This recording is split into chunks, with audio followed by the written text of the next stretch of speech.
Ayanda was just a little girl when she lost her parents. Left with no one else to care for her, she was taken in by her aunt, Gatura, in a small village in the kingdom of Mzora. But instead of finding love and comfort, Ayanda's life became a daily struggle. Gatura treated her not as family, but as a burden. She was given the worst chores, the smallest portions of food, and the thinnest blankets on the coldest nights. While other children played and laughed, Ayanda spent her days working, scrubbing floors, fetching water, and tending to animals. The villagers did not make life any easier for her. To them, she was just a weak and insignificant orphan. They mocked her ragged clothes and small frame, whispering that she would never amount to anything. Even the children her age refused to play with her, seeing her as nothing more than a poor, helpless girl. But through all the cruelty, Ayanda had one source of comfort, her best friend, Jahi. Unlike the others, Jahi saw beyond Ayanda's struggles. He listened to her dreams and reminded her that she was more than the pain she endured. "You are not just an orphan, Ayanda," he would say. "You are strong. One day, you will do great things." His words kept a small flame of hope burning inside her. Even when the world laughed at her,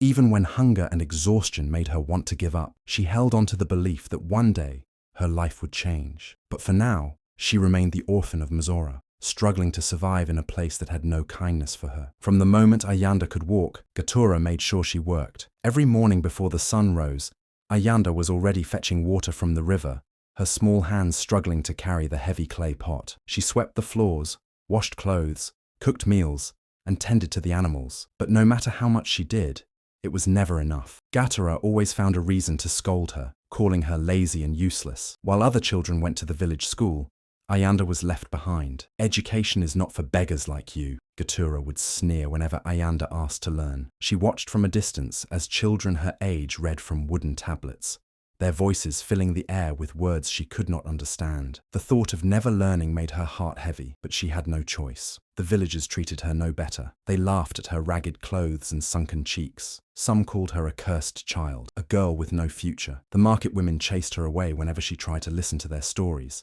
and the children mocked her whenever she walked past. But Ayanda refused to let their words break her spirit. One day, while cleaning near the marketplace, she saw a traveling merchant throw away a torn book. Curiosity sparked in her heart. She quickly grabbed it and hid it under her clothes. That night, under the dim moonlight, she traced her fingers over the strange letters, whispering them to herself. She didn't know their meaning yet, but she was determined to learn. Whenever she found more discarded pages, she kept them, slowly teaching herself to read. She listened carefully whenever she passed by the school, picking up words and sounds. Though she had no teacher, no classroom, and no support, Ayanda was determined. If no one would teach her, she would teach herself. One day, news spread across the kingdom of Mzora. A grand selection was being held to choose new leaders for the palace's advisory council. The king himself had declared that wisdom and strength, not just noble birth, would determine who was chosen. For the first time, even commoners had a chance to prove themselves. The entire kingdom buzzed with excitement. Young men and women from every village dreamed of standing in the royal court, making decisions that would shape Mzora's future. When Ayanda heard about the contest, her heart pounded with excitement. This was her chance. She had spent years teaching herself to read, learning from every scrap of knowledge she could find. If she could prove her worth, she could finally escape the life of suffering forced upon her. But before she could even voice her hopes, Jahi, her childhood friend, spoke up. "Ayanda, you should enter," he said, his eyes filled with belief. "You are smart, stronger than they think. This could change your life." For a moment, Ayanda dared to imagine it, standing in the palace, using her knowledge to help the people, earning the respect of those who had once looked down on her. But before she could respond, Gatura's sharp laughter cut through the air. "You? Compete?" Gatura sneered, folding her arms. "You are nothing but a worthless orphan. Do you really think the king would look twice at you?" Ayanda lowered her gaze, her excitement fading under her aunt's cruel words. "You don't belong in the palace," Gatura continued. "You belong here, scrubbing floors, and that is where you will stay." As if Gatura's mockery wasn't enough, her daughter Sefu smirked and tossed her long braids over her shoulder. "You think you can compete against people like me?" she scoffed. "You have no noble blood, no education, and no chance." Ayanda clenched her fists, her heart aching. She wanted to fight back, to say that she had been learning in secret, that she was smarter than they thought, but the laughter around her crushed her courage. Gatura and Sefu's words were like heavy chains, pulling her dreams down into the dirt. That night, Ayanda lay awake, staring at the roof of the small hut. The contest could change everything, but how could she enter when the very people around her refused to believe she was worth anything at all? The days after the announcement of the grand selection were unbearable for Ayanda. She tried to push aside Gatura's cruel words, but the dream of proving herself still burned in her heart. She knew she had what it took, if only she had a chance. But Gatura was not about to let that happen. One evening, as the village gathered in the marketplace, Gatura suddenly cried out, pointing at Ayanda with fury in her eyes. "Thief!" she shouted. "She stole from me!" Gasps filled the air. The villagers turned to Ayanda in shock. She felt her heart drop. "I didn't steal anything," she protested. But Gatura's voice was louder, angrier. "She took my gold bracelet!" Gatura continued, shaking with false outrage. "I found it hidden among her things. This girl has no shame." Ayanda's mouth went dry. She knew she had never taken anything, but before she could speak again, Sefu stepped forward, holding up a bracelet in her hands. "Here it is," she said smugly. "I found it in her sleeping mat." A wave of whispers spread through the crowd. The people who had never respected Ayanda were quick to believe the worst. "I always knew she was trouble," an old woman muttered. "She should be punished," another man added. Jahi pushed through the crowd. "This isn't right," he shouted. "Ayanda would never steal." But it was no use. The village chief was called, and without a second thought, he declared Ayanda guilty. "A thief has no place among us," he said sternly. "She must leave this village at once." Ayanda's legs felt weak. This was worse than she could have ever imagined. She turned to Gatura, hoping for a shred of mercy, but her aunt only smirked. With nothing but the clothes on her back, Ayanda was cast out. She walked for hours, deep into the wilderness, where the trees grew thick and the sounds of wild animals filled the air. Hunger gnawed at her stomach, and fear gripped her heart. The sun dipped below the horizon, and the cold night air bit at her skin. She had never been alone like this before. By the second day, her strength began to fade. She stumbled, her body weak from exhaustion and hunger. Her vision blurred, and she collapsed onto the forest floor, her breath shallow. Just as darkness threatened to pull her under, a gentle voice broke through. "Child, open your eyes," it said. Ayanda felt warm hands lift her. The scent of herbs and firewood filled the air. Slowly, she opened her eyes to see the face of an old woman.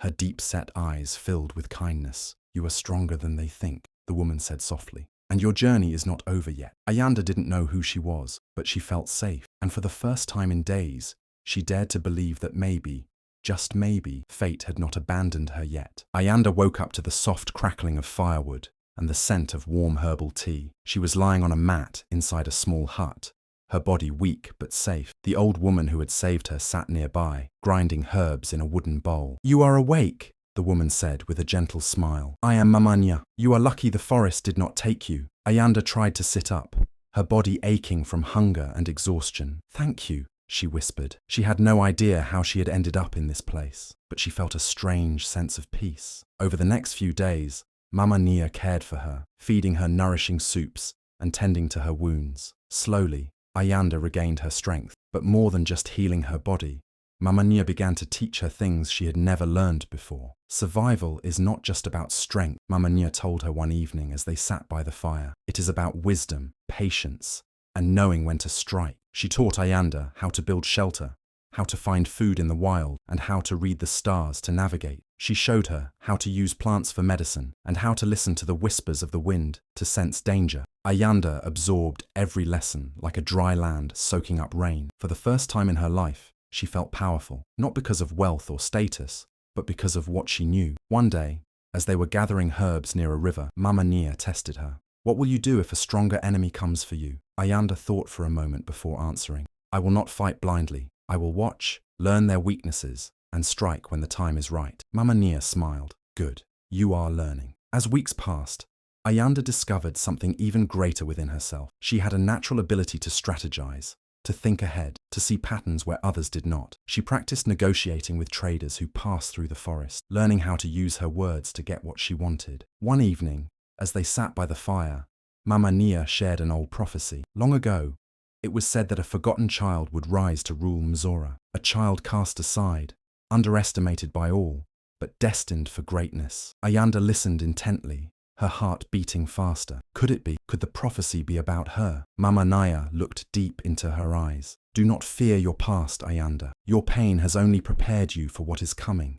You have the heart of a leader. For the first time in her life, Ayanda dared to believe it. Maybe she was not just an orphan. Maybe she was meant for something far greater than she had ever imagined. Back in Mzora, the kingdom was falling apart. The new advisory council, filled with greedy and selfish nobles, made decisions that only benefited themselves. They raised taxes, forcing poor farmers to give away most of their harvests. Merchants struggled to trade, and the markets that were once full of life became empty and quiet. The people whispered in anger, but no one dared to challenge the council. The king, once a proud and just ruler, sat in his grand palace, watching his kingdom crumble. He had trusted his advisors to guide him, but they had failed him. Every day complaints reached his ears, families going hungry, roads left in ruins, and soldiers abandoning their posts because they were not paid. One evening, as the sun dipped below the horizon, the king stood on his balcony, looking over the troubled land. His heart felt heavy. He had ruled Mzora for many years, but never before had he seen such chaos. His people were suffering,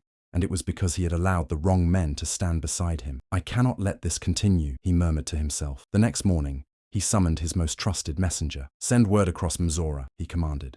Tell the people that I am seeking new leaders, wise and just individuals who will help me rebuild this kingdom. The messenger bowed and hurried away. Soon, news of the king's call spread like wildfire. Hope flickered in the hearts of the people. They had suffered long enough, and now they had a chance for change. But deep inside the palace, the corrupt council members grew nervous. They had enjoyed their power for too long, and they were not willing to give it up easily. They began to scheme, whispering in dark corners, plotting ways to keep their positions safe. Far away in the forest, Ayanda had no idea that the fate of Mzora was about to change, and that she would soon be at the center of it all. Ayanda sat by the fire, staring into the glowing embers. The nights in the forest were quiet, but her heart was restless. She had spent months training under Mama Nya, learning everything from survival skills to the wisdom of great leaders. She was no longer the weak girl the villagers had mocked. She had grown stronger, wiser, and more determined. But was it enough? Mama Nya watched her in silence before speaking. You have a choice, child. You can stay here, safe in the forest, or you can return to Mzora and claim what is yours. Ayanda took a deep breath. She had dreamed of this moment, of standing before the kingdom and proving her worth. She would not let fear hold her back. I will go, she said firmly. I will show them who I truly am. With Mama Nya's blessing, she packed her few belongings and set off toward the kingdom. The journey was long, but she walked with purpose. She passed through villages where people whispered about the king's search for new leaders. When she reached Mzora, her heart pounded as she stepped through the city gates. The grand palace stood in the distance, a place she had once thought impossible to reach. When she entered the competition hall, gasps filled the room. The nobles and villagers stared at her in shock. Ayanda? Someone whispered. The orphan girl? Another scoffed. She should have stayed in exile. At the front of the hall, Gatura and Sefu stood frozen in disbelief. Gatura's face twisted in anger. She had worked hard to erase Ayanda from existence, yet here she was, standing tall and unbroken. Sefu smirked and whispered something to her mother, then turned to Ayanda. You don't belong here, she sneered. This competition is for real leaders. Ayanda met her gaze without fear. Then let the competition decide, she said calmly. Though Gatura and Sefu tried everything to sabotage her, spreading lies, bribing officials, and ensuring she received the hardest challenges, Ayanda refused to give up. She had not come this far to be defeated.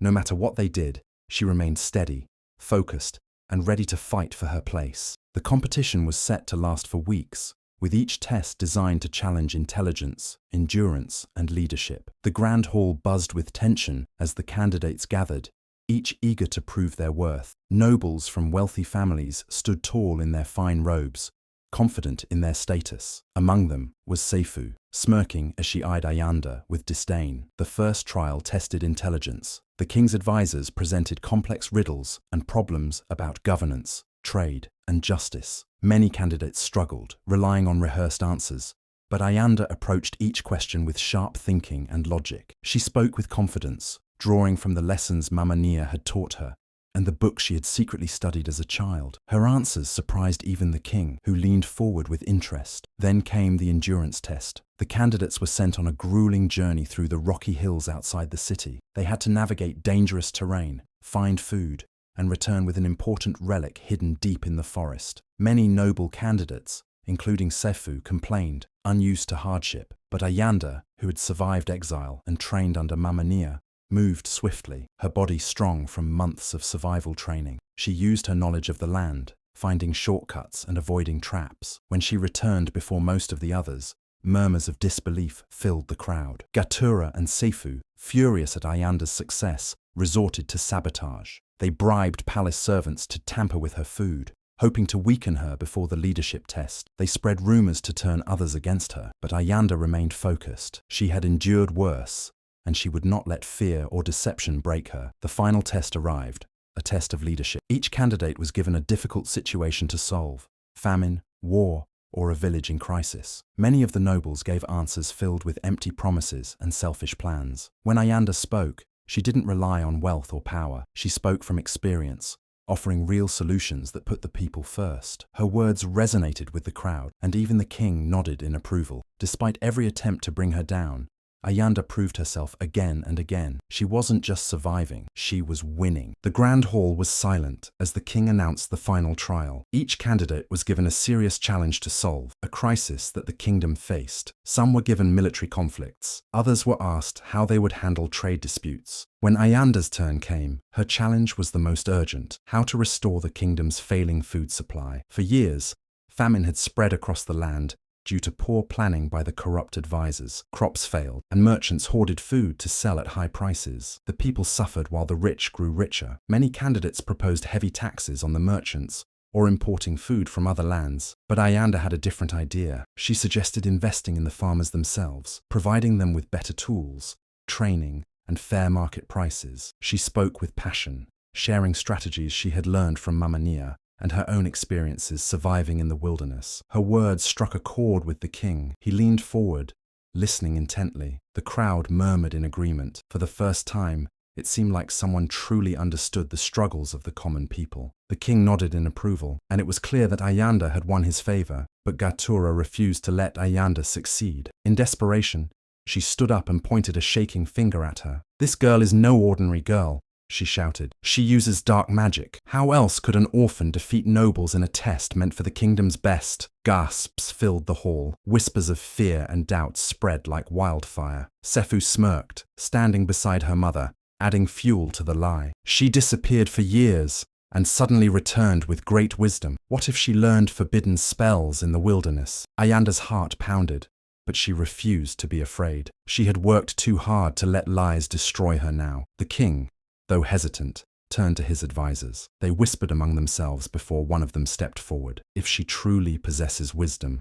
let her prove it in one final test," a debate against the reigning council. The tension in the room thickened. This was not just another trial. This was a battle for truth. If Ayanda won, she would prove her worth beyond doubt. If she lost, she would be branded a fraud, or worse, an enemy of the kingdom. She took a deep breath, preparing for the greatest challenge of her life. The grand hall was packed with nobles, scholars, and villagers, eager to witness the final test. Ayanda stood tall, facing the council members who had ruled Manzora for years. They were powerful men, confident in their influence, but Ayanda had something they did not: truth. One by one, the council members presented their arguments, trying to twist words and confuse the people. They defended the high taxes, the unfair land distribution, and the famine that plagued the kingdom. But Ayanda did not back down. With sharp intelligence and clear reasoning, she dismantled their lies. She spoke of the struggling farmers, the merchants who hoarded food, and the people who had been abandoned by their own leaders. The king listened closely, his eyes narrowing as he began to see the truth. Whispers spread among the audience, many nodding in agreement with Ayanda's words. Then she took her final step. She presented evidence, documents she had secretly gathered, showing how the council had stolen funds meant for the people. The hall erupted in gasps. The king stood from his throne, his voice stern. "Is this true?" he demanded. Fear flickered in the eyes of the council members. Before they could respond, Ayanda turned to Gatura and Sefu. "And they are no different," she declared. "Gatura accused me of theft, but she and her daughter have stolen from the very people they pretend to serve." At that moment, a royal guard stepped forward, bowing before the king. "Your Majesty, an investigation confirms that Lady Gatura and her daughter have engaged in fraud and deception." The hall fell into stunned silence. The king's expression hardened. This kingdom has suffered long enough under corrupt leaders. Justice must be served. Gatura's face turned pale. Sefu stumbled back in shock. The very people they had looked down upon now stared at them with disgust. Ayanda had done what no one had dared. She had exposed the truth. The entire kingdom was in an uproar. The once powerful Gatura and her daughter Sefu now stood before the king,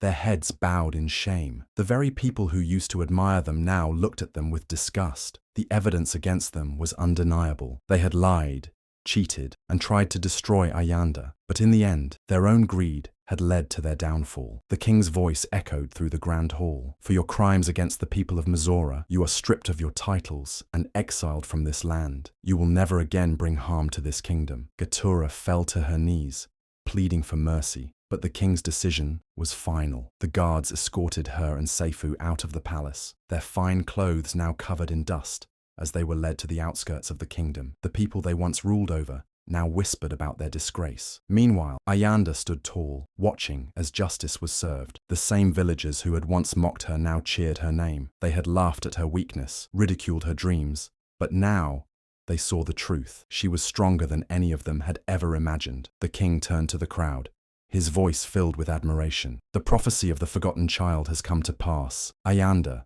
the girl who was once cast aside, has proven herself worthy. A loud cheer erupted through the palace. Ayanda felt a deep warmth in her heart. She had fought through pain, betrayal, and hardship, but in the end, she had won, not just for herself, but for the entire kingdom. The grand hall of the palace was filled with an expectant silence. The people of Mizora had gathered, their eyes fixed on the king as he prepared to make a historic announcement. Ayanda stood among them, her heart pounding. She had fought long and hard to prove herself, but never in her wildest dreams did she expect what was about to happen. The king rose from his throne and raised his hand for silence. The kingdom of Mizora has suffered under corruption and greed for too long, he declared. But today, we turn to a new chapter, a chapter led by wisdom, strength, and justice. Ayanda, the girl once forgotten, has shown us what true leadership means. She has fought for this land, for its people, and for its future. And so, I name her the new ruler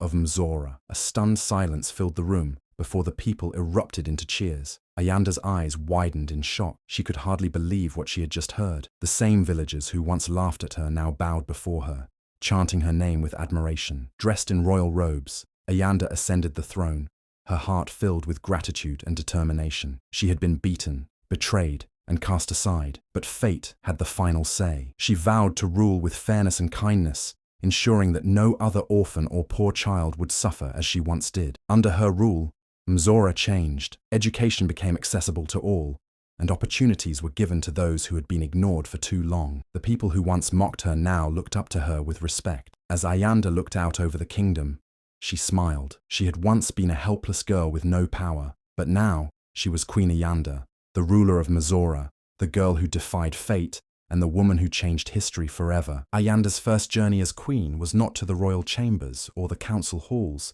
but to the small hidden hut in the wilderness where her true transformation began. She arrived at Mamania's home with a heart full of gratitude, stepping down from her royal carriage and kneeling before the old healer. "Mamania," she said, her voice filled with emotion. "Without you, I would not be standing here today." Mamania smiled, her wise eyes glistening with pride. "It was always within you, child. I only helped you see it." Ayanda embraced her mentor, vowing never to forget the lessons of resilience, wisdom, and compassion that had shaped her into the leader she had become. She ensured that Mamania was honored, and that her teachings would live on in the kingdom, guiding future generations. Back at the palace, Jahi stood beside her, now a respected royal advisor. He had always believed in her, even when the world had turned against her. "The kingdom is in good hands," he said, smiling. "Mizora has never had a leader like you." With strength and kindness, Ayanda led Mizora into a new era. She established schools for all, ensuring that no child would be denied an education as she once had been. She reformed the kingdom's laws,